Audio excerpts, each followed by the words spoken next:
All right. Hey. Welcome back to Friends in Austin. Today I've got Derek Heidewald, my friend on the podcast, who is also from Indiana, but we never met each other.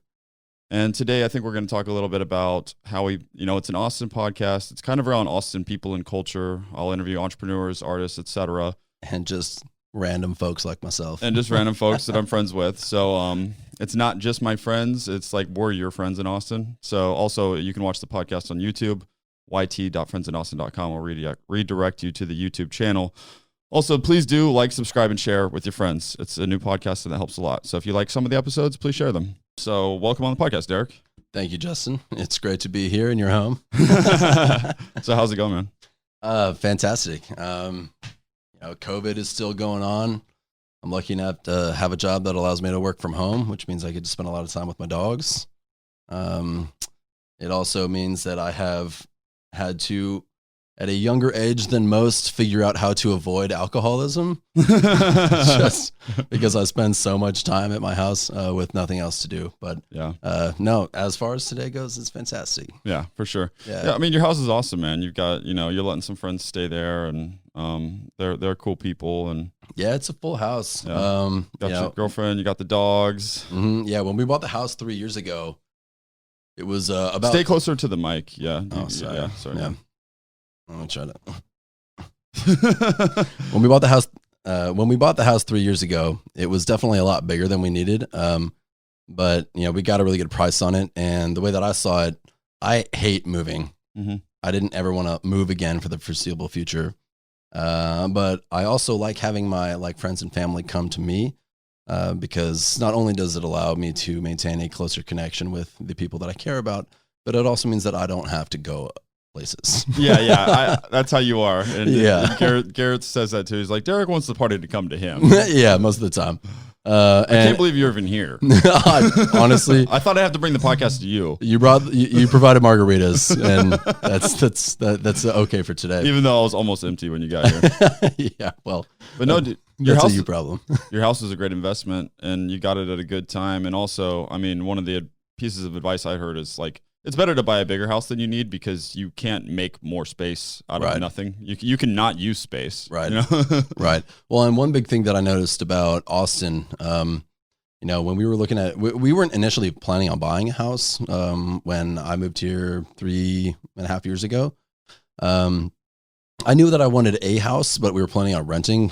We were in a really small apartment for the first 3 months.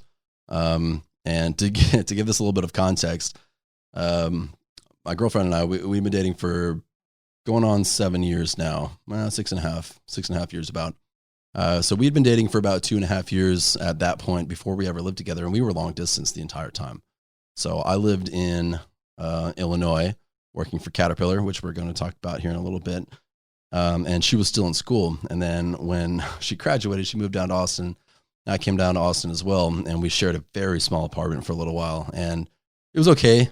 We are both very open people, especially with each other, which is a great thing. But it was absolutely mandatory in that house, or in that apartment. The bathroom had no fan, and it was literally connected to the living room. So it's like, if you're not okay with hearing your partner taking a wicked dump, you're not going to survive. Yeah. But I knew I wanted a house anyway, because I had one dog at the time. Now we have two. I also had a motorcycle, and just things that don't really go super well with apartment living. Mm-hmm. So we were looking at renting a house, and we set a budget for ourselves of maximum at the time $2,000 a month. So $1,000 for her, $1,000 for me. Mm-hmm. And in the rental market, everything we were finding in our price range was built in the 1970s. Maybe about 1,800 to 1,800 square feet, 2,000 square feet. Mm-hmm. Really low ceilings. I mean, these old school, old types of build houses where, the roof is literally at 8 feet tall, and I'm 6'4", and so I could touch the ceiling anywhere in all of these houses that we looked at, literally just by reaching my hands up, and I hated that. It made me feel so claustrophobic. Yeah. The last house that we looked at before we decided to start looking at homes to buy, the master shower had a shower faucet head that was literally right at my sternum. And it was after that I said, you know what, let's take our monthly budget and think about something a little bit more practical for ourselves and financially, smart in the long run. So we started looking at buying homes, and what we found was, because Austin is still growing, but for the most part, the all the land within the city of Austin has been, well, a lot of the desirable land at least has been developed already, and so they are still making new home development areas like the one that you live in now. It's new, but what we were finding was that the lot sizes were really small. I think that's a Texas thing, dude. The lot sizes are small here. They measure them in yards, not even acres. Well, my lot, we've got 10,000 square feet, which is about a quarter acre, I believe, which is, for Austin, not too bad. Yeah, no, it's not too bad at all. Your backyard's nice, and now you got that pergola out there. We've got a great big backyard. I know you had Dave and Garrett on the show earlier a few weeks ago. Those are my roommates. They moved in with me after COVID started. And they both helped to build a big, nice pergola in the backyard. So, yeah, I mean, the house is really coming together. But my point is, yeah, it's bigger than we needed. But the number one thing on my list when looking at buying a home was having a yard that was big enough for my dog to enjoy.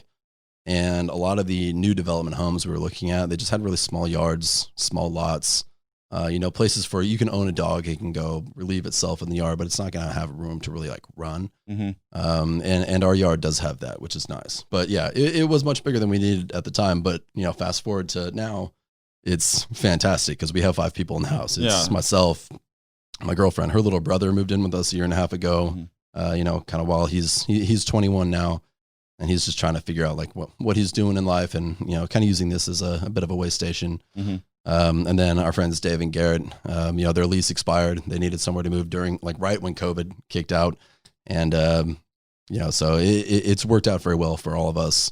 And since I don't really ever leave the house or have anywhere to go, having that, that group of friends and that social circle that's just always at the house has been really, really nice. That is really nice. And that's unique because like comparing apartment living to house living, I'm with you. Like, I like the idea of a house. I like having a yard. I like having space and just the convenience. But I do oftentimes miss living in an apartment, because when I lived at SoCo, I knew like everybody, and it's like one big family. Every time you walk outside, you're probably going to bump into somebody and have a conversation. And that kind of thing, like I noticed it and I knew it and I knew that I enjoyed it, but I didn't notice it as much until I had moved and I didn't have that anymore. Right. And I'm in this new development by myself living in this house, and I don't know any of my neighbors because COVID hit and like the pool wasn't even open. Like you're not meeting people. I've met a few people now because the pool's open, but it's great buying a house and it's a great investment, but also I think apartment living is great too. And I absolutely agree. And I would not know you had I not lived in that apartment for 3 months. Yeah. Cause it's just, and I think this is one of the topics we're going to talk about today is just kind of the serendipity in life development, in careers and social circles. And, you are part of one of my biggest and closest, core friend groups here in Austin and just, in my life. And I actually met you through a mutual friend who I met when I moved into that apartment for a very short amount of time. Neighbor. And, it turns out we grew up about an hour away from each other in Indiana most of our lives, and, never met each other. We went to IU at the same time for about 2 years. Never met each other. Never met each other there either. But yeah, living in an apartment for just 3 months, gave me the social introductions to, required to be able to meet you and then, all of your friends. And that helped give me my friend group in Austin. For sure. One of my cousins, he has a brother, and his brother went straight to a house, like in a suburb with his wife and married, fairly young, in my opinion. I'm not criticizing it, but I'm just saying it's like, and then his brother was telling him, man, you should really move to a city, move in an apartment, experience city life for a little bit. And there's no whatever, everyone's got their own personal preference. Nothing's right or wrong, but I think he has a point. I think there is something to moving to a city, living in an apartment, meeting some people. It's just a fun experience. It's cool. Absolutely. And kind of like you said, it really does kind of depend on your personality type. And, my girlfriend and I, we differ in certain ways, and that's one way in which we do differ. After we bought our house, it was the right move for both of us. at the time, and it still is now.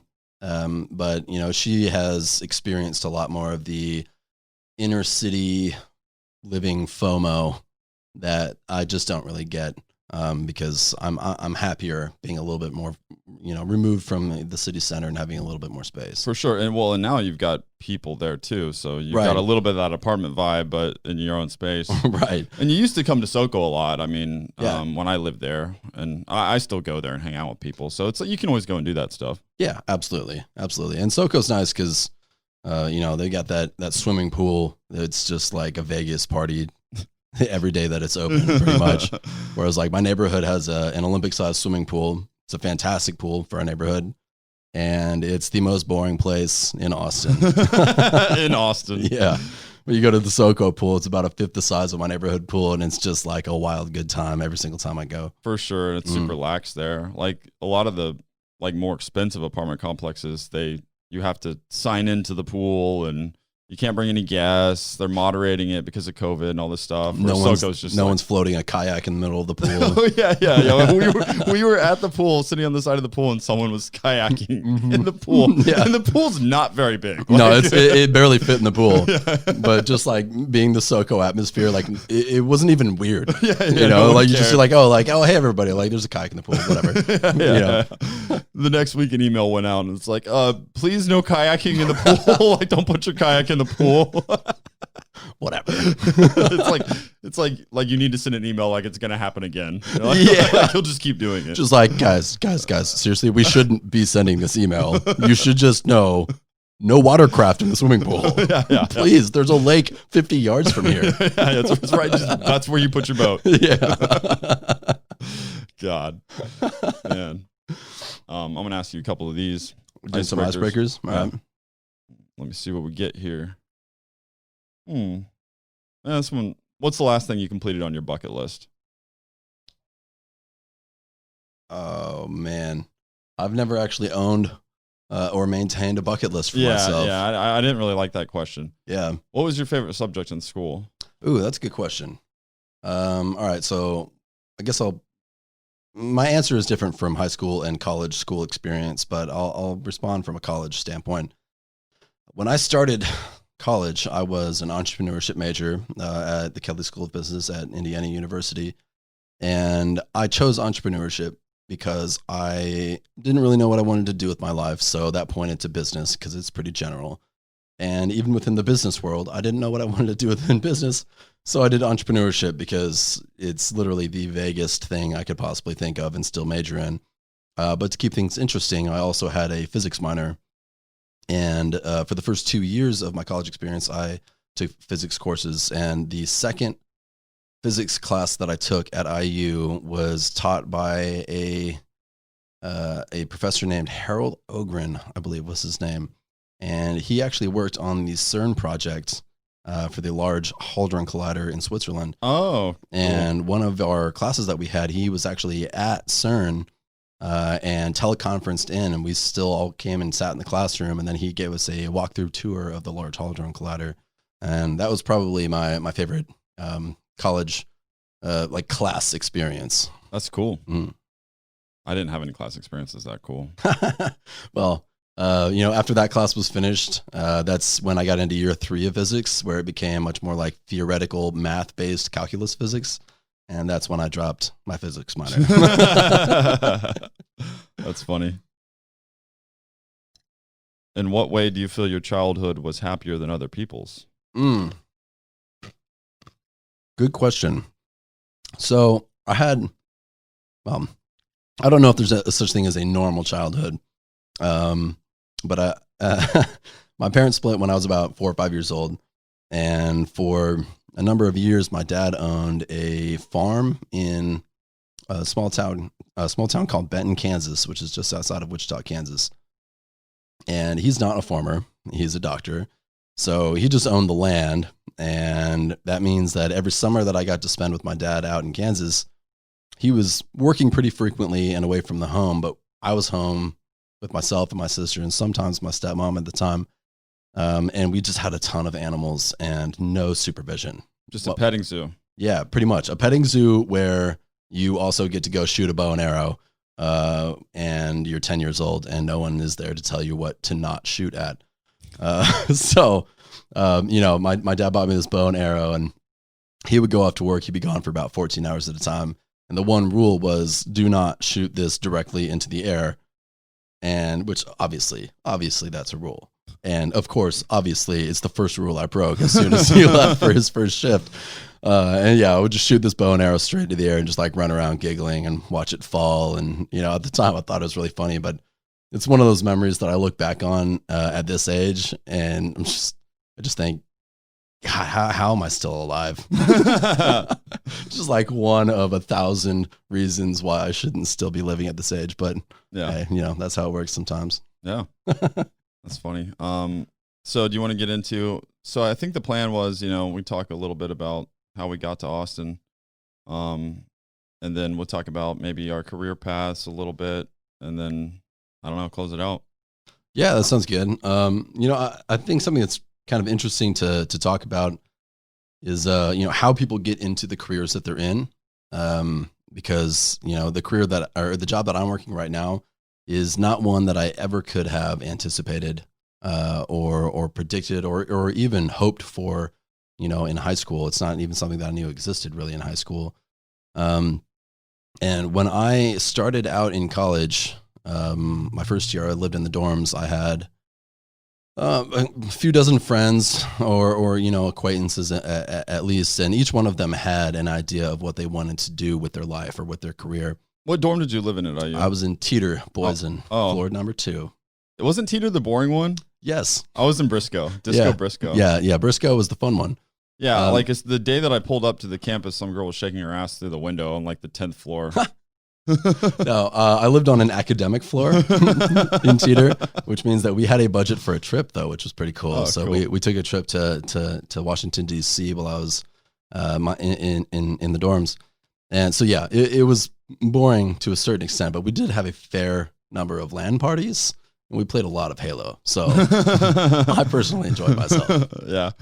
But anyway, for all the people that I knew my freshman year of college who had an idea of where they wanted to be in life, 5-10 years down the road, or what their career goals were, of all those people, I only know one person who ended up in the career field in which they had intended to be in when they started out their school experience.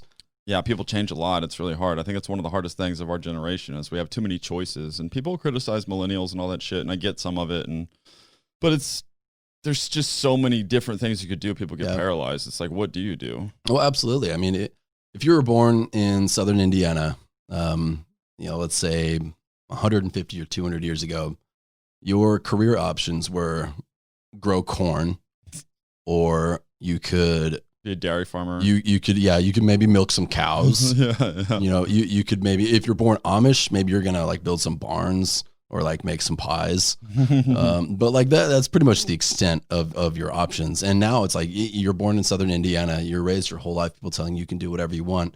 And I've always kind of hated that, hey, you can do whatever you want sentiment, because I don't think that that's absolutely true. Your options for becoming a Russian politician born in southern Indiana are pretty slim. Yeah, I mean, I agree that almost anything is possible if you put yourself to it, but I mean, certain things are just less probable. Right.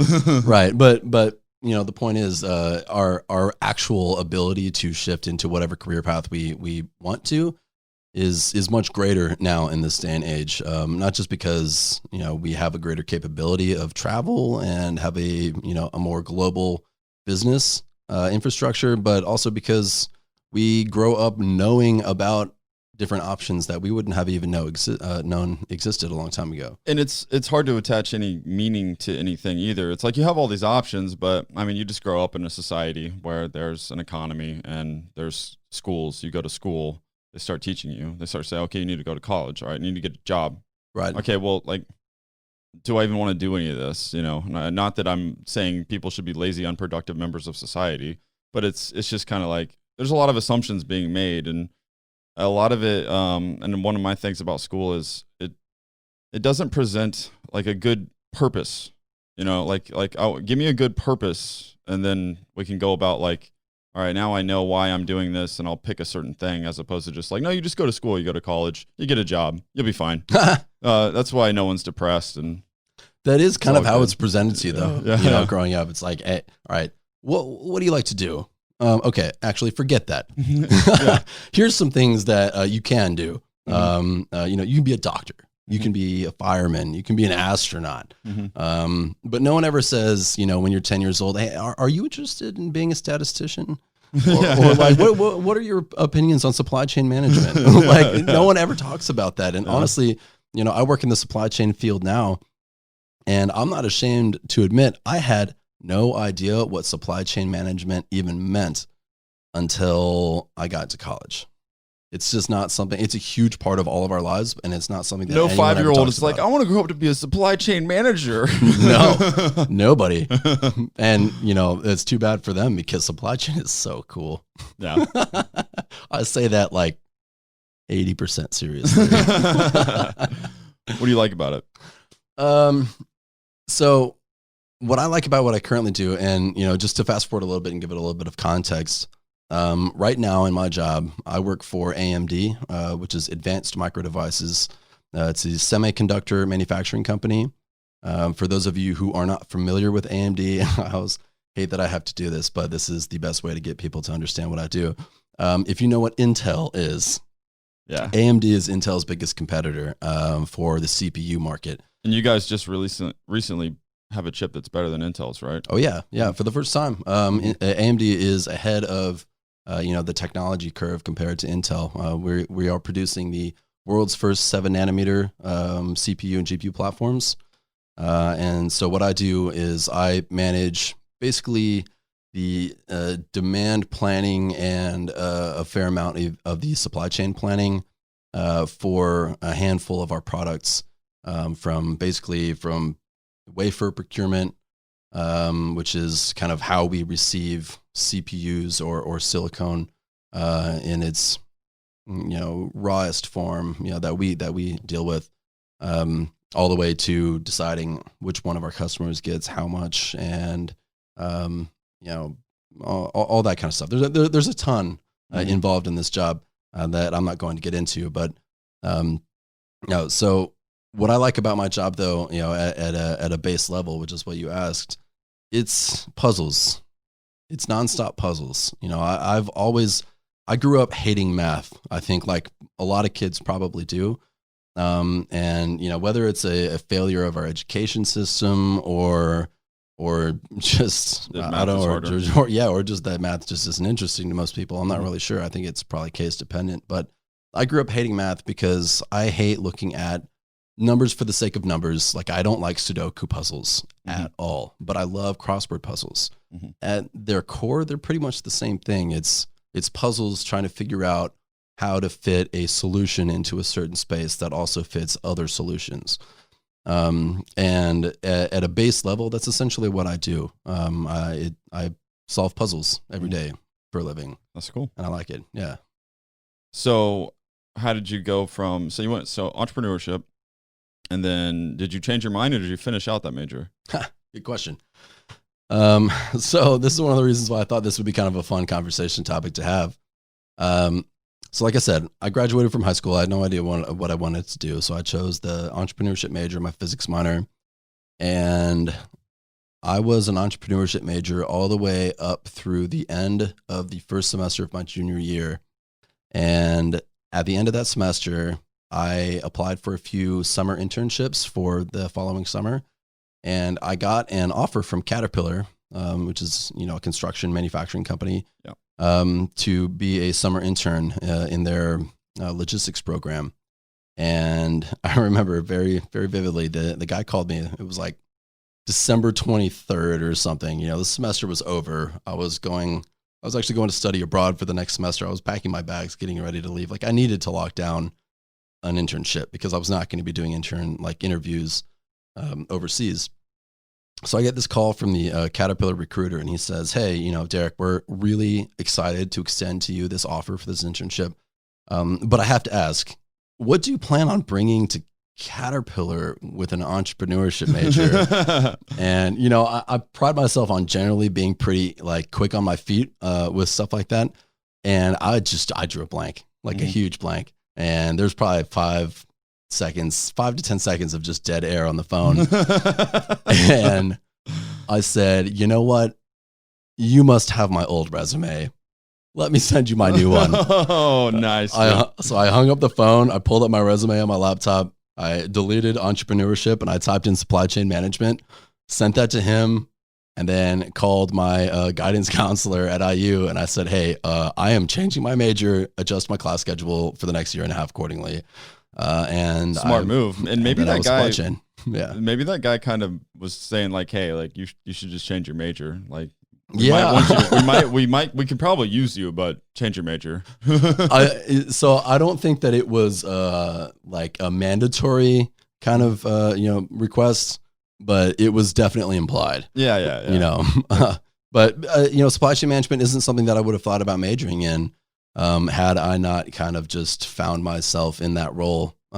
I guess serendipitously. Oh yeah. But so I worked for Caterpillar. I did my internship with Caterpillar for that summer, and they gave me a job offer before I ever even went back to my senior year of college, which was fantastic because most of my peers at IU, they were doing job interviews most of senior year, and I had a job locked down already, which means that I got to just be extra irresponsible, and that was a ton of fun. But then, I graduated from IU and I worked for Caterpillar for 3.5 years, and I worked in a number of different areas. When I started out, I was actually in operations management. So I worked in a distribution center as a supervisor, for a team of 7 people. I managed the records accuracy team, for Caterpillar in Clayton, Ohio.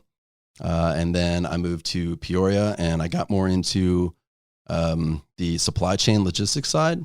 And in my last role, I worked a little bit more in demand planning. And so when I left Caterpillar and came down to Austin to move in with my girlfriend here in Austin, I was looking for jobs. Wait, so let's backtrack that a little bit. Yeah. So like you're working for Cat in Indiana? So I worked for Cat in Ohio for a year after college, and then I was in Illinois for 2 years, which is where their corporate and headquarters Maggie is. was here already? She's about 3 years younger than me. Mm-hmm. So she was still going to IU for pretty much the whole time that I was at Caterpillar. In Illinois. That's why you guys were long distance. But so she came here first? Yeah. Yeah. And so why did she come here? So she graduated, and she got a job offer from Oracle to do sales. And she has a degree from the journalism school at IU. And she was focusing on PR while she was there. Kind of another story of ending up somewhere successful where she had no idea where she was going to be, 5 years ago. So studying PR in the journalism school, and got a job offer for a sales role at Oracle, and decided to take it. Austin seemed like a cool town, and she moved down. And then, I'm skipping a ton of details here, obviously, for the sake of keeping this interesting. But I ended up leaving my job at Caterpillar, and I came down to Austin as well to look for a job. And that was the 3-month time span that we spent in that apartment. Mm-hmm. The first 2 months of that were her going to work and me staying at home and playing Skyrim for probably 8 to 10 hours a day, maybe job searching for about 30 minutes. And, that was fun for about 2 months. And then I started to feel really bad about myself. Yeah. And you're like, all right, this is enough. Yeah. So then I interviewed for a job at a company called HID Global, which is headquartered here in Austin. And it is a company that if you work for a corporation, you almost absolutely interact with their products, and you probably don't know about it. But HID Global is a security infrastructure company that makes most of the ID badges that you use at a company, most of the door scanners. They make RFID tags that go into just about everything. If you like Topgolf, HID Global makes the RFID tags that go into those golf balls. I always fucking forget my card at Topgolf. Same. But we also make those. Or sorry, I can't say we anymore. I don't work for them anymore. But it was a total, career change for me, because my first 3.5 years at Caterpillar, it was industry. based. When I worked in inventory management and aged inventory disposition at Caterpillar, I was dealing with material that had been sitting in the lot for 10 years and hadn't sold. And when I came on to HID, if something was old, it was like 6 months old, and that was old. And that was kind of my intro into the tech world, because at AMD, dealing with silicone or semi manufacturers or semiconductors, pardon, it is literally the opposite type of business from Caterpillar, but it's honestly it's much more fast paced, and I enjoy it quite a bit more. Yeah. Actually, I built a survey application for Caterpillar at one of my previous companies where just go around it with an iPad. I guess they would take it to, I don't know if trade shows is the right word, because when they asked about building it, and I'm like, where is this giant machinery just sitting around that you're just walking around? Like, do you like this fucking dump truck? Like, I'm like, what, where is this? But what's your thoughts on this dump truck? Like, I don't know. It's a funny question. Caterpillar actually has what's called the Edwards Demonstration Center outside, or it's in Peoria, Illinois. And it is a huge, can't call it a warehouse because they don't house any wares in there really, but it's just a huge facility where they have an example of each one of their very large like off-highway mining trucks. Maybe bulldozers. That's where they would take this application. It's almost certainly where they would do it. That's interesting. And they would take prospective clients from mine sites and construction companies, and they would show them the equipment. They would do demonstrations. That's what it was then. Yeah. That's cool. That's funny that Yeah. Yeah. No, I mean I've been to the Edwards Demonstration Center a number of times. Get to sit in like the seat of the 797 off-highway mining truck, which is Caterpillar's largest vehicle. Also the D11 bulldozer. Basically, if you can just picture like what the most evil Decepticon would turn into, that's a D11. I'd be interested to see just the manufacturing plant of this heavy machinery, dude. It's probably some big ass stuff in there. That was honestly the coolest part about working for Cat for me. Was I got to spend a lot of time in the manufacturing plants, and Caterpillar was very vertically integrated as far as supply chain goes. When I got hired on for Cat, I was actually hired into Caterpillar Logistics, which was a wholly owned subsidiary of Caterpillar that only dealt with the supply chain and logistics of getting parts and materials to sites that they were needed at. That was then after I joined, absorbed back into just Caterpillar Inc. But I still got to work in all the manufacturing plants. They have their own factories where they cast their materials, and they do everything. Those casts must be huge. Enormous. Oh. Yeah. The Decatur Center, which is where they build the frames for the 797 off-highway mining truck. I mean, they build it all there, and those frames, just the frame alone, is probably about the size of my house. Damn. Yeah. You want to take a little break? Yeah. Stay right there, though, because I want to check your camera. Sure. It's just because that, like this, I have to get the thing the right way to where it's all black. Yours is just, the door looks badass like that. And you got the best lighting, too. You got all three, like, in reading about lighting, you want 3 points of light. 3 points of light, Like, yeah. I mean, it's all good side anyway. Who cares? All right, so we just took a little break. Reminder, like, subscribe, please share. Also, yt.friendsindaustin.com if you want to watch this on YouTube. Now, we were just kind of talking about career stuff. We talked about you transitioning into working at AMD. Didn't know you were going to do supply chain. Anything else you want to add to that? Should I tell a little bit of my stuff or what? Yeah, I guess I've got one other point that I think is kind of interesting to make. Like I said, I didn't plan on doing supply chain when I was younger. And then I got 3.5 years of supply chain in the world of industry. And then I worked at HID, which was kind of tech-based. And then I didn't actually apply for the job at AMD. I was contacted by a recruiter from AMD who just found my profile on LinkedIn and said, hey, it looks like maybe you've got some experience that we might be interested in. Would you want to, have a call with one of our managers and just kind of talk about the job? And I said, sure. And I had actually looked at supply chain jobs in Austin before, and coming from Caterpillar, finding a supply chain job was challenging because there's no industry here, not really. Not like there is, in Illinois or in the Midwest. It's all tech based, and semiconductors, or CPUs, GPUs, microchips. It's all a very, very different supply chain from what I had experience in. And every job application that I had looked at previously said that they required some sort of experience with semiconductors specifically, which I didn't have. And so my boss now, when I talked to him the first time, one thing that he told me was, we're obviously, if we can find the right candidate who has experience in semiconductors, all the better. However, no one is born with an inherent knowledge of how semiconductors work. And if you aren't given an opportunity to learn, then I can't expect you to already have that knowledge. So what I'm really looking for is someone who likes to learn and is able to pick this up.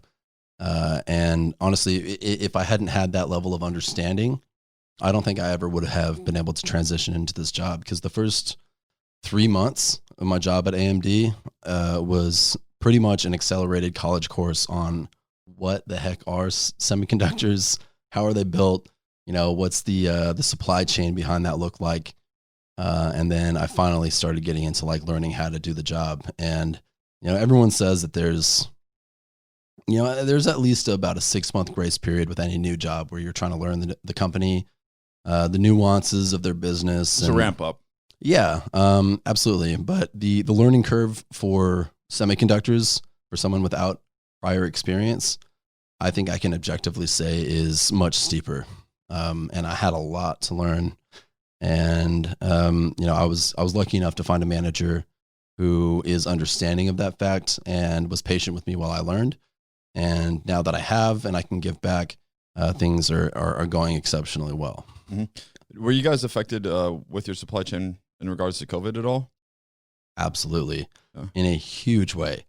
Both good and bad. Because like I said, I'm in kind of a unique position where I'm in between sales and procurement, kind of in that sweet spot right between, where, most supply chain jobs are going to deal with one or the other. And on a procurement side, right when COVID hit, we did have a number of challenges that we had to overcome. Basically, mostly dealing with, export issues out of China. We buy most of our silicone wafers from TSMC, which is in Taiwan, which didn't have any issues. But we have 2 manufacturing plants where we then, turn those into AMD products. And one of them is in Suzhou, China, which was in one of the areas of China that was kind of blocked off for a while, right when COVID hit. And so that did impact our business for a little while. But for the most part, a lot of the companies that we work with were also had plants in that area. So we couldn't ship to them. They also couldn't receive anyway. So it didn't really matter. It was just kind of neutralized. Right, exactly. But on a demand side, well, first of all, AMD is doing really well, especially compared to about 5 years ago. But when COVID hit and we started to learn that the education system was going to have to rely less on in-person classes and have to adapt a little bit more to being able to teach children outside of a classroom. The most popular method of doing that is to give students a Chromebook, which is a very cheap laptop, which is produced by a number of different companies. The big 2 that AMD deals with being Lenovo and HP. And I just Google owns Chromebook, right? Well, so Google owns Chromebook for the software. Yeah, but it is a really cheap. It's really cool. When they came out with that, they were trying to make a very cheap laptop that gets the job done, that could be mass produced and distributed to people that needed computers that couldn't really afford an expensive computer. Plus, if you can run a browser, it's like there's your library. You got a keyboard, you got a browser, you can type. And that's essentially what a Chromebook is designed to do. But they are still manufactured by these OEMs like HP, Lenovo, Acer, Asus, things like that. So I just so happened to, because the way that my work group is split out, we all own a certain number of products, and I own our 7 nanometer mobile platform, which is huge right now.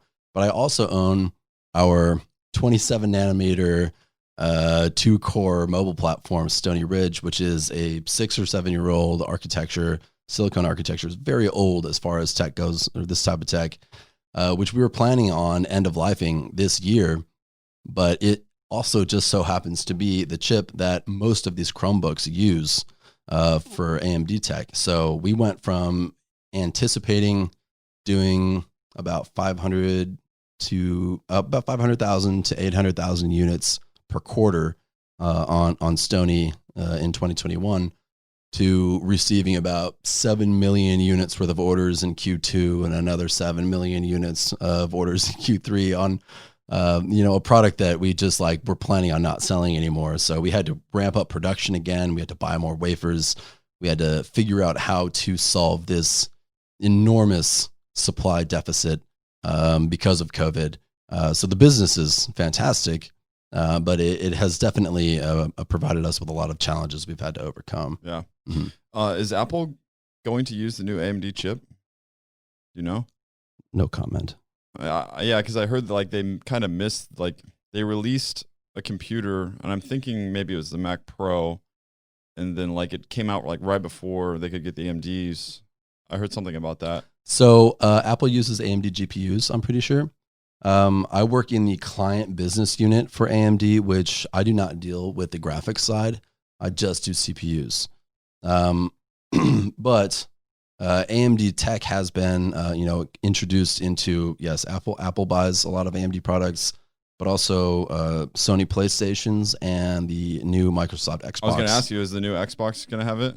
Yeah, they all use AMD tech. That tower comes out. I can't wait for that in November. Mm-hmm. Hardly game anymore, but I feel like I need VR to get back into gaming, but I'll still buy the new Xbox and see if I'm engaged. I will too. Yeah. From what I heard, it's mostly lighting and shadows is going to be way better. Yeah. Interesting. Yeah, we'll see. The new Halo's coming out too, and it's supposed to be kind of like Halo 1. I hope so. Halo's the thing that got me into first-person shooter games. Yeah. I've liked video games since I was 9 years old. The Legend of Zelda: Ocarina of Time got me just absolutely enthralled in gaming. Dude, I love that game. I played it. I probably beat it 10 times, if not more. So I didn't own video game consoles from being really, really young. My dad has always been kind of anti-video games, and my mom wasn't supportive of them for a long time. But when I was in first grade, I played The Legend of Zelda: Ocarina of Time for the first time at a friend's house at a sleepover, and I fell in love with this game. Mm-hmm.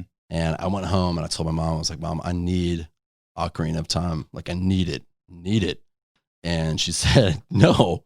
But you can have the strategy guide from Barnes and Noble. It's a puzzle solving game. It's not a bad game for a kid to play. No, not at all. I like going outside too. It's I'll play Legend of Zelda and solve some puzzles, and I'll go outside and run around with my friends. It's not the worst thing in the world. And I spent a ton of time outside. It's just for someone like my mom who didn't grow up playing video games and didn't really understand the positive sides. Mm-hmm. It just didn't seem like a good use of my time. But what she did do, she bought me the strategy guide by Prima that I literally read before bed for 2 years. That is amazing. Yeah. It's because the closest you could get to playing the game. Yep. I never once owned the video game. I just read the strategy guide. That's awesome. Cover to cover for 2 years straight. And then when I was 9 years old, 2 years after that, I got my first Nintendo 64, and to do that, I had to write my mom a 3-page essay on why I deserved it and what I would benefit, or how I would benefit from owning The Legend of Zelda: Ocarina of Time. That's awesome. Which my mom. It's a very I'm not my surprised. mom move. Yeah, I'm not surprised. Yeah, that's funny. So I have my complaints about my father, but one of the cooler things about him and me growing up was I had a computer in my room that was my own computer that he built, because he would buy different parts and build them from a very early age. So and they let me do whatever I wanted on it. I was downloading music. I played Age of Empires Age of Empires 2: The Conquerors was my favorite game. I was in a clan. You rise in the ranks. It's very strategic, you know. And then I always had an Xbox. My uncle put a mod chip in my PlayStation because he was an engineer, so he soldered a mod chip in it. So I'd go to the Video to Go, and my dad would copy every game I rented. I had a stack of PlayStation games, probably that fucking big, dude. I had any PlayStation game I wanted. I'd go to Video to Go, rent 3 games. My dad would burn all of them. And That's awesome. Yeah, and it's because of the mod chip that it worked. Yeah. I just thought that was so cool. I was like, I got a mod chip in my PlayStation 1. So you've been a pirate from a young age. Yeah. Yeah. That's awesome. Yeah. So yeah, I played a lot of games growing up, but also, like I said, I like going outside too. I don't think there's anything wrong with kids playing video games as long as it doesn't become some kind of crazy, unhealthy addiction. But yeah, I agree, and I think that the mentality behind that is changing. You know, as just not just video games, but technology becomes a more core part of our education system and our social systems, and just our society in general. I think people are starting to understand a little bit more what can be gained from introducing a younger kid to something like a puzzle solving game like Zelda from a younger age. Some of my favorite memories from like middle school are my friends coming over and us playing Halo for 10 hours. And I mean, teamwork, hand-eye coordination. Some of my favorite memories from freshman year of college involve the same thing. yeah, exactly. Yeah. So yeah, games are great. So is there anything else you want to? I mean, as far as careers go, I don't think so. I mean, I know I took a long time explaining it, but I think the main point I was trying to make is, for people who don't know exactly what you want to do in life, that's normal. Yeah. It's totally normal. It is normal.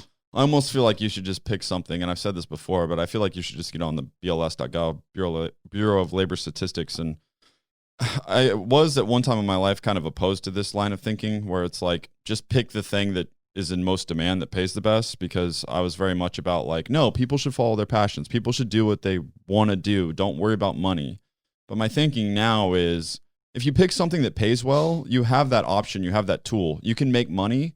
And then if you want to transition into something else, you have that freedom. You have that flexibility. You know that you can always, if you don't want to do this anymore, you don't have to, but like you can always come back to that. Yeah. And that opens up your opportunities and your freedom. You know what I'm saying? I agree with that. The one thing I would add on to that as a piece of advice is just be open to opportunities. Like I said, I didn't apply for my job at AMD. I was working happily at HID Global until I was contacted by a recruiter, and I said, hey, you know what? Why not?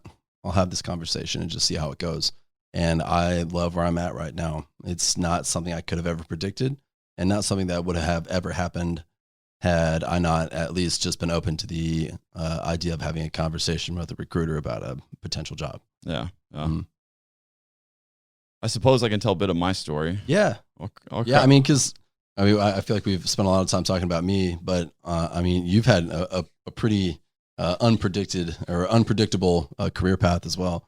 Yeah, for sure. So, first of all, I didn't immediately go to IU. I went to Ivy Tech. I went to a community college, and then I transferred into IU. I went to community college for criminal justice because my thinking was I wanted to be a police officer. The reason I wanted to be a police officer is because, like I said, I was always very much in the line of thinking to put passion before money, and just I thought it'd be an exciting, fun career.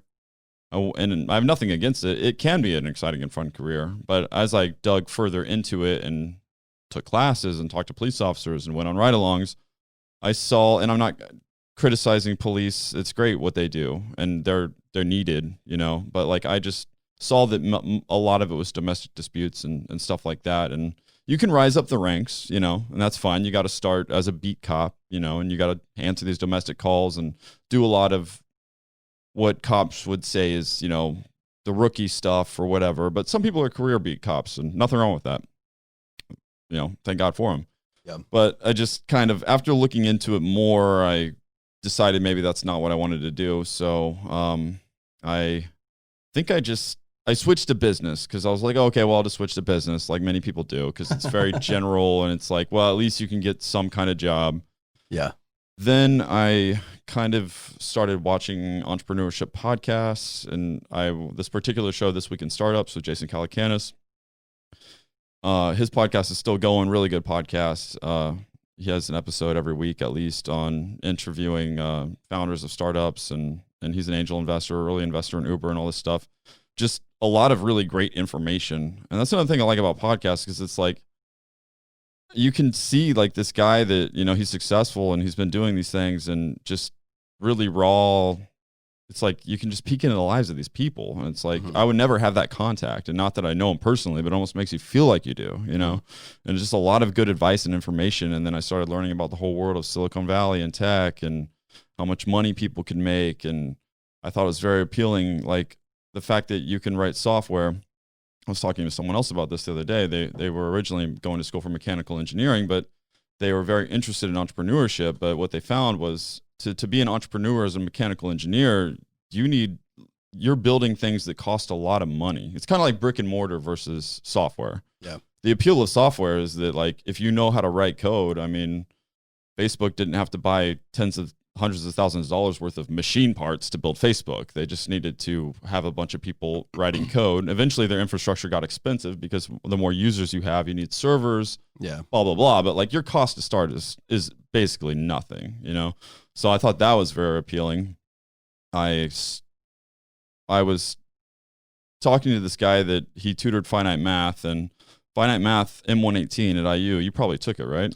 I took finite in high school, but yeah. Okay, so you took finite in high school. You're ahead of the curve.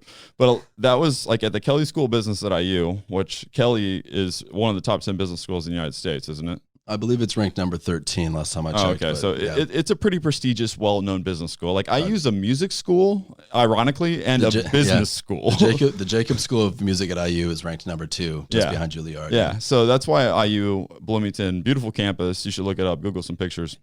We're not just talking it up because, you know, we're from Indiana, so of course we like it. But Bloomington is a beautiful campus. It is. And the culture is very interesting because they have a top-ranked music school alongside a top-ranked business school. Yeah. So whereas Purdue, it's, you know, the culture is different. It's more, you know, Greek culture, very frat and sorority heavy in Purdue, engineers, you know. I mean, Purdue is very much known for its engineering. Exactly. Yeah, so it's mechanical engineering, electrical engineering. There are a few places you can go that are better than Purdue. But what I think is kind of funny is, you know, you look at IU compared to Purdue and what they teach, what they specialize in, what they're well known for, and how that reflects itself in their like physical architecture. Because IU has, you know, the art schools of music and business, and it's this gorgeous campus of limestone. And the architecture at IU is fucking beautiful. It seriously is. It's a beautiful campus. And then you go to Purdue, and also very prestigious in a lot of ways, but it is just ugly dude. Ugly, dude. It's just bricks. It just looks like this is clearly South Chicago. Yeah, that's all engineering, no art. Yeah, exactly. Yeah, so I'm in school, and where I'm talking to this guy, and we're talking about how M118 for people trying to get into Kelley is kind of like, some people get stuck on that. It's like the class that's hard and they kind of drop out of Kelley because they can't do it. And I'm sure there's harder classes, but like that's one of the first ones. And he was a really good tutor, and I don't even remember which one of us originally had the idea, but we were like, let's take these lessons and put them online and record them. It's kind of like Khan Academy, but I don't even know if I knew about Khan Academy at the time. So we did that, and then we put practice tests and quizzes on there. We charged $20 for a membership, but basically, like, you get the book. The book costs like $150, but like you get the book in video, and then the tests you take, you see a video, him doing a video solution to each problem. And I did some of them as well. He was just way better at math than me. But the ironic thing is, like, I wasn't that interested in M118, and I wasn't very good at it until like we built the site and we can make money on it. Then I got really good at it. Like I could have A+ any test just because I just wanted to make the video. See, that's like incentive, dude. Like, well, that's exactly what I'm talking about with, you know, the whole math culture in our society. Because I grew up hating math, hating it, and my job now is entirely math based, and I love it. Because it is presented in a form in which I have some sort of like tangible things to work with, you know, which is why my first 2 years of doing physics I loved, because it was physics is kind of cool. Physics in general is very cool, but my first 2 years of physics classes, it was all Tell me how many BTUs, British thermal units, how much energy is stored, potential energy is stored in this lake attached to this dam, given these inputs. And I thought that was wildly interesting because, I was using math to solve a real world question. Whereas when I started getting into more like calculus-based physics, it was just numbers for the sake of numbers for the sake of numbers, which don't interest me in the slightest. Exactly, and I mentioned this before, and that's a common criticism of the way that things are taught right now. And some teachers do things a little differently. They present an interesting problem that gets their students engaged, that may be something weird, or like how many gumballs do you think are in this thing, and like how long would it take to like slide them out or whatever. It's like some dumb problem that would maybe like at least interest the kids. And it's like, all right, here's how you could use math to solve this problem, even though it's not a useful problem to solve, but it's like put the problem before just the practice. No, I totally agree. When math is presented in an interesting way, it's awesome. That needs to be a standard. It needs to be, creative problem solving should be the focus of every school, in my opinion. It's like, how do we, if our entire school should evolve around creative problem solving.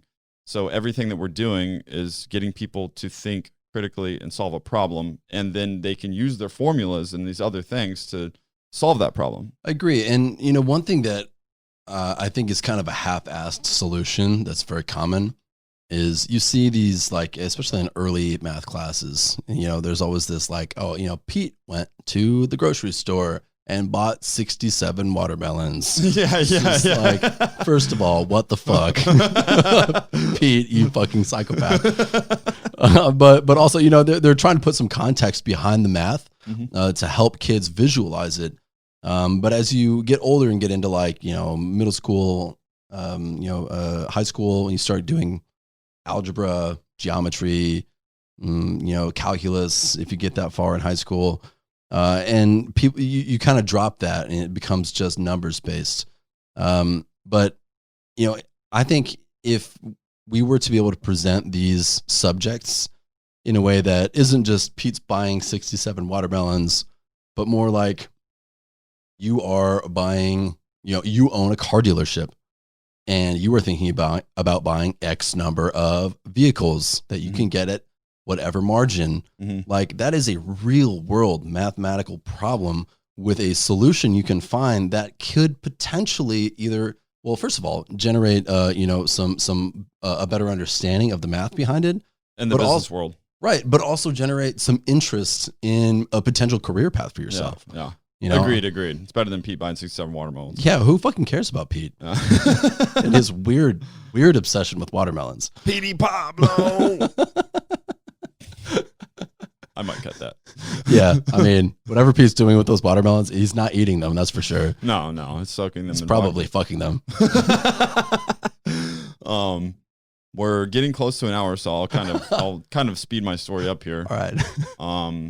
So we do this math thing, we put this thing online, people buy it. It doesn't make that much money, but it makes some money, which shocks me because I'm like, at that time, I'm young and I don't know how to code, but I learned to code to do it.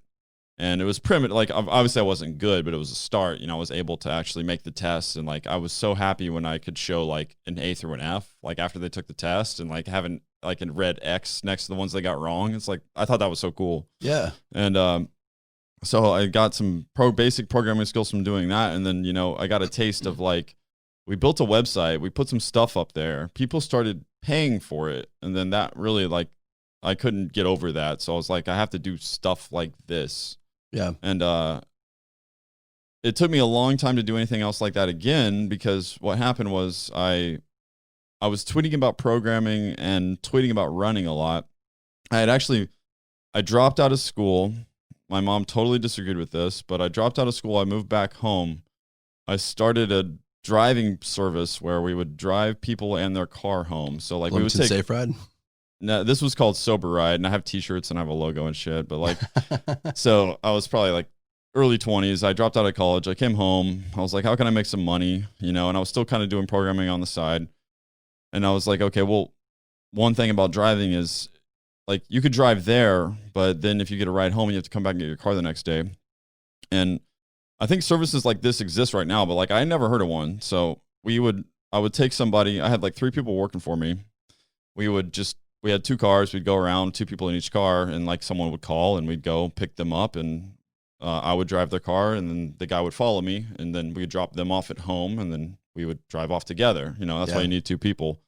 And, it's like, it didn't make much money. I think it could have, maybe. It's the kind of business though that like, I couldn't scale it. I had no money, right. It's the kind of business that you kind of need investors. Like you need a fleet, you need to market it, like I marketed it by putting posters up in bars, and that's how I got these phone calls, but like the most money I ever made in one night that I pocketed because I had to pay other people is probably like New Year's Eve. I made like $500, But like, I've dropped out of college. Like, if it's like you need more money. That's good supplementary income. That's not okay. Just like main income. Yeah, exactly. On a good night, $500. On a bad night, I don't know, you lose gas money. Yeah. So, and I did that for a bit, and then for a while I stopped driving, and I'd have other people drive, and like they would just like basically they commissioned me, So I stopped working, but I was still making money because the whole goal of like building money machines is like you want to like stop trading your time for money. You want to just make that money to come in, It's just I had the right ideas, just I don't think I worked hard enough to implement it. If I would have like I needed money, but like I could have tried to convince people to give me money, and like I didn't do those kind of things, probably because like I didn't have the confidence. Like I didn't think, and that's another thing about. But also, I mean, did you have the passion? I was pretty into it, but I was thinking too small. I didn't have confidence. Like I thought no way could I walk up to somebody and convince them to give me money for my business. I was like, I have no business asking anyone for money, and that's the wrong mindset. Like if you have something, you need to try to convince people to give you money. If you have a new idea, you have to be totally okay with rejection. Exactly, and so I was thinking too small. Still, I was still too incompetent to really pull anything off on a good scale business wise. But so I did that for a bit, and then I still kept programming. I started tweeting about running and programming, and actually I got my first programming job off Twitter. Some guy replied to my tweet, and he was like, well, hey, we're hiring front-end devs. This is a company out of California. Hey, this is what I'm talking about though, like being open to opportunity. Like exactly. It opens doors that you never would have even considered. So I started working for them, doing front-end solely development at the beginning, which is a good way to get started to really totally understand the front end. And then I transitioned into back end and writing plugins for them that would like connect to real estate APIs because their whole business was real estate websites and stuff like that. Learned a lot in that job, kind of just outgrew it and wanted more money, kept asking for more money and just kind of hit their cap. And then I went to a code school in Chicago while I was still working for them, finished it, got another job out of that, came into that job, another remote job. This is in Chicago. It was a pretty good job. I did a lot of cool shit. Like I built the cat thing. I did a poker thing for BET. They had the Real Husbands of Hollywood, the show. They wanted a poker game where you would play against the characters in the show. Like they're not actually playing with you, but like their faces are there. And it was funny because like if they would shit talk you, so I had to program a little audio thing to where like Kevin Hart would say like, "Ah man, you lost." Like he would just shit talk you if you lost the hand. Then I programmed in I knew all the winning times too, because it was all time based. So like there was the top prize was a trip to Vegas. And so it's like, they give me the rules and like, okay, whoever plays the first hand after 8:30 on August 26th goes to Vegas. So I knew all that, but like, and I was like, should I call my friends and like tell them this shit? But I was like, nah, because like I have access to data and I'm a programmer. And if I am not trusted with data, I have no career as a programmer. Right. Because you always have access to data and then you can't be trusted. Also, you need friends to be able to give friends things. Yeah. So that was cool, worked for them for a while. And then eventually I ended up teaching at a code school here in Austin. I went from going to a code school to teaching at a code school. And then I kind of got synced up with someone who had an idea for a venture. And it's around, doing live auctions for cattle. It's not the first of its kind, but it's kind of a field that was ripe for innovation. All the tech in that field if you want to go buy cattle, you go to an auction, you sit in the crowd, you bid on cattle.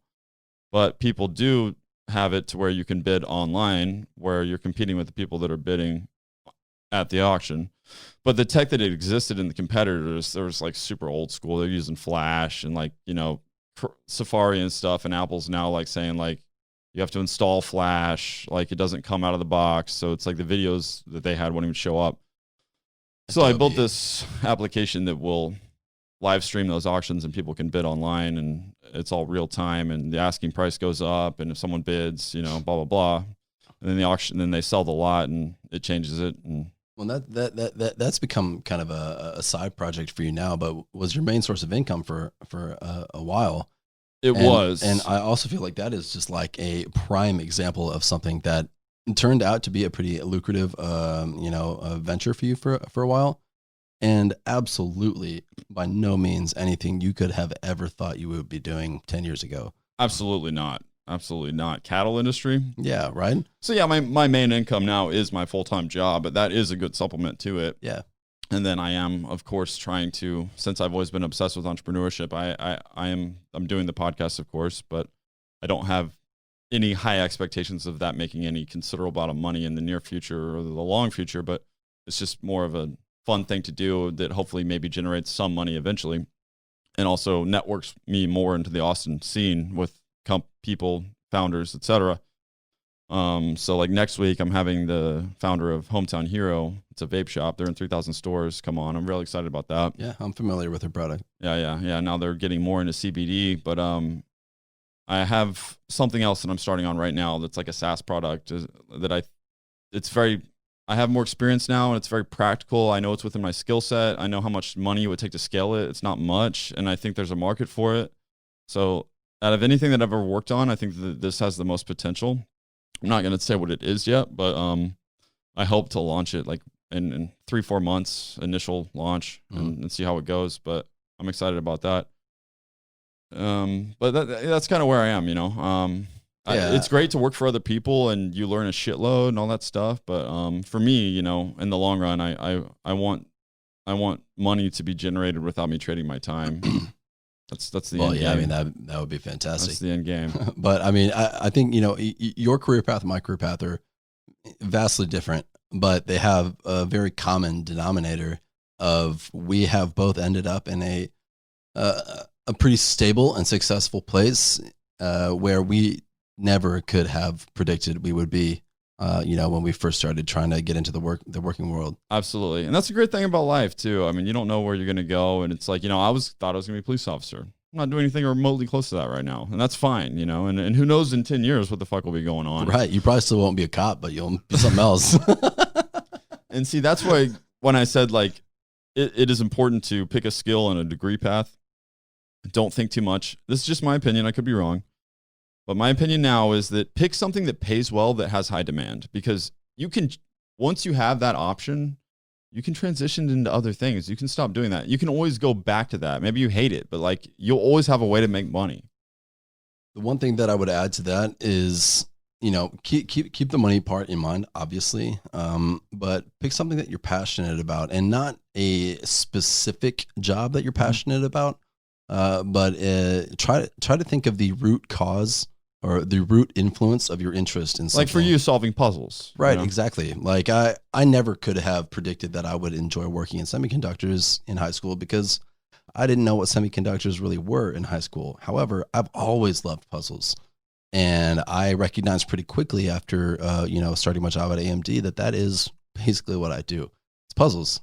At its core piece, it's puzzles, and I love puzzles. All right, so I mean, we're about at an hour, and we started kind of how we got to Austin. We talked about our career paths. I guess we'll wrap it up, and I'm excited. We'll just wrap it up about what our future is in Austin. For me, I'm excited about the city. Obviously, I'm being more entrenched in it than ever with this podcast. By the way, this podcast is like, originally it's like Friends in Austin, my friends, but now the podcast is like Warrior Friends in Austin. It's like if you want to learn about Austin culture, people, it's broad. And one of the advice that I've got on podcasts is don't be broad, but I don't care. This is the only way I've done a podcast. It doesn't matter. It's like I want to introduce people to people in Austin, whether they be musicians, just friends of mine talking about stuff like this, or people that have started a company. But it's about what I'm interested in. So what I'm interested in is entrepreneurs, musicians, chatting with friends. And so maybe you won't like every episode, but if I want this to be a place you can come to learn about Austin culture and people. And I have other ideas too. I'm going to actually make some videos and I'm going to go around different parts of Austin. I'm not going to get too specific on that right now, but I'm going to shoot some series where I go and show you different parts of Austin. More on that to come.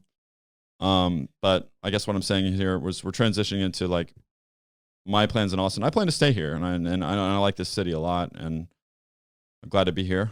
Anything to say? Yeah.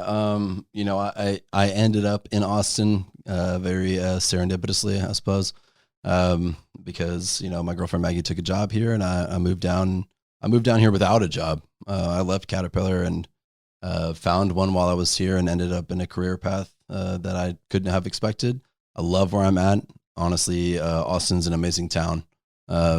It's constantly growing and evolving. Just like most things do. So I don't know how long I'll be in Austin for. I didn't plan on ever coming here, but now that I'm here, I love it. I could stay for another 10 years or till I die, or, another opportunity could arise, that would take myself and my girlfriend out of town, in a month from now. I don't plan on that happening, but so far my life has been a series of unexpected and unpredictable events, all of which for the most part have been pretty happy and fortuitous. So, as long as I live in Austin, I'm going to love being here. Yep. Cool. Mm-hmm. Well, thanks for coming on, Derek. I enjoyed it. Yeah, absolutely. Let's go get a margarita. All right, dude. Sounds good. That was good.